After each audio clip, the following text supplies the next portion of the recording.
Nate's POV. Tonight is preparation night. We've all been slaves, and now we get a chance at freedom. Just gotta enter the arena and win, right? Yeah, win.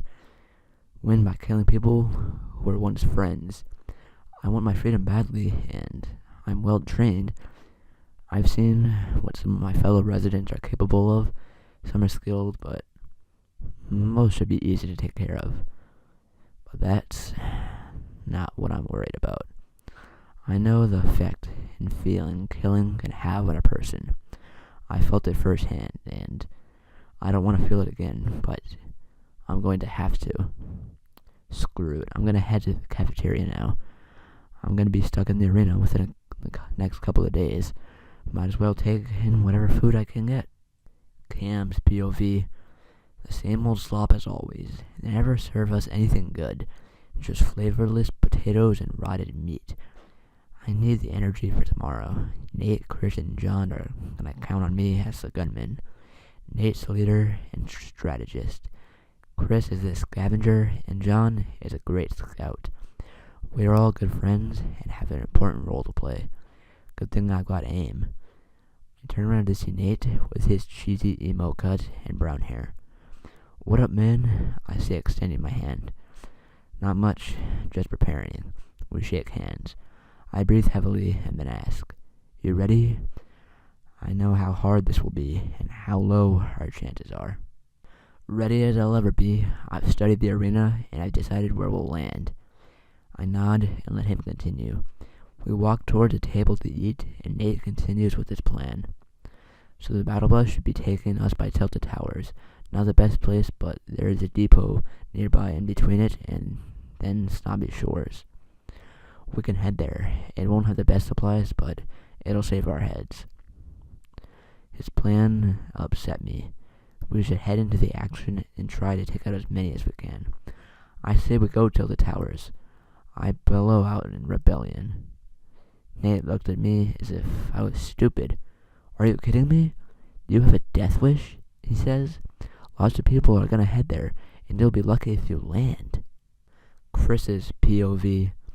In the distance, I can see a dirty blonde head and a brown emo cut.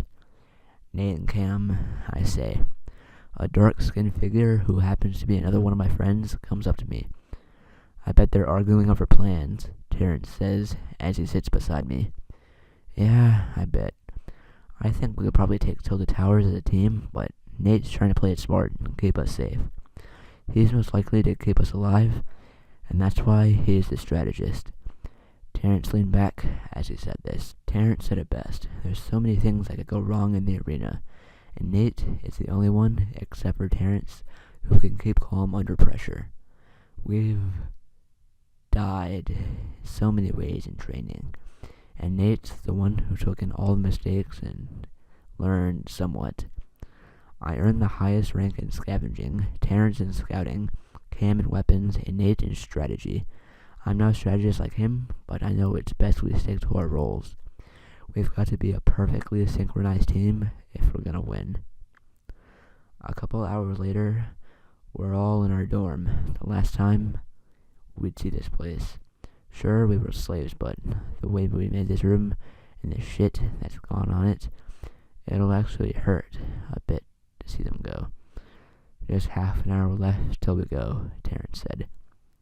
Cam sits away, upset that we're not following his lead. "So, everyone ready?" Nate asked. "Yeah," I responded simply. "Alright, so the plan is still the warehouse in between Shores and Towers. Then there's a camp near Towers and close to the lake. After we head there, we can just follow the storm," Nate says to us. For a while, after we study the plan, there's just silence. Nothing to do but wait. Tonight's our last night, so we can try and get some rest. Terrence's POV. Chris and Cam are asleep, but Nate lies awake restless, probably deep in thought like he usually gets. "Worried?" I ask silently. "Yeah, I guess you could say that." "Well, talk. Best to get it off your chest before we enter the bloodbath. There's so many things that could go wrong in there, I know. but we'll have each other's backs so long as everything goes to plan. I responded. This doesn't seem to help, however. I'm not worried about us. I know we'll be fine, but these others will die. All these people we worked with, eaten with, laughed with, they're just gonna die because we want our freedom. And I don't think I could live afterwards knowing I killed these poor people. I denied their freedom because I was selfish and wanted it for myself. As troubling as it is, Nate is right. I'm dying before anyone else here. I care too much for all of you, he says next. It hurts to hear him say that. Doesn't he know we'd rather die than just see another one of us dead? Best just get some sleep. Keep those thoughts out of our heads and be ready for tomorrow, I tell him. You're right. Sure, you're not the strategist here? He asks with a sly smirk on his face. His sense of humor is what made us get along in the first place. I'm sure. Good night, man. I shut my eyes and soon everything is just black. Nate's POV. I awake in a field unaware of why or how, but the first thing I notice is the deaths of everyone in different agonizing ways. Different situations that all went wrong. Chris falling off a mountain. Cam being shot down. Terrence being annihilated by the storm. All the different scenarios playing out before me. It's just far too horrific to watch. Cam's POV. I'm the first to get up, and after a few minutes, Nate jolts upward, panting and soaked in sweat. It's just a small wooden hut with 2 bunk beds on each side. We could hear each other breathing half the time. I may have been mad at him before, but we're still allies and friends. And we're gonna have to get along somewhat to live. Bad dream? I'm sure I can guess what about. Nate only gives a slight nod. Well, let's wake up the others and go eat. We'll need it. A little later, we're all at the public outdoor cafeteria we all share. It's basically just a bunch of benches on gravel, but the creaky wooden benches still provide a place to sit.